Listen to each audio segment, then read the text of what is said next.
Hello మామ, పవిత్రమైన రంజాన్ మాసం వచ్చిందంటే చాలు ప్రతి ఒక్కరూ రుచి చూడాలనుకునే వంటకం హలీం.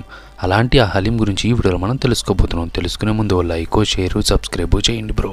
రేక టాపిక్లోకి వెళ్తే, వాస్తవానికి హలీం మన వంటకం కాదు, అరబిక్ ఫేమస్ రెసిపీ ఇది. రోజంతా ముస్లింలు ఉపవాసం ఉండి సూర్యాస్తమయం సమయంలో అల్పాహారంగా దీన్ని తింటారు. అయితే మాంసం, నెయ్యి, గోధుమలు, బియ్యం, మసాలాలు, డ్రై ఫ్రూట్స్ వేసి ఇటుకల్లో ఏర్పాటు చేసిన బట్టీల్లో గంటల తరబడి ఉడికించి హలీంని సిద్ధం చేస్తారు. అయితే పోషకాలు పుష్కలంగా ఉండే ఈ వంటకం ఉపవాసంతో ఉన్నవారికి తక్షణ శక్తిని అందించేలా పనిచేస్తుంది. అలాంటి ఈ రెసిపీని మనకి పరిచయం చేసింది ఎవరంటే, హైదరాబాద్ నిజాం సైన్యంలో చేరిన అరబ్ సైనికులు నగరంలో స్థిరపడి అరబులు పరిచయల ద్వారా ఫేమస్ వంటకంగా పేరుగాంచిన హలీం మనకు పరిచయమైందని చరిత్రకారుల మాట.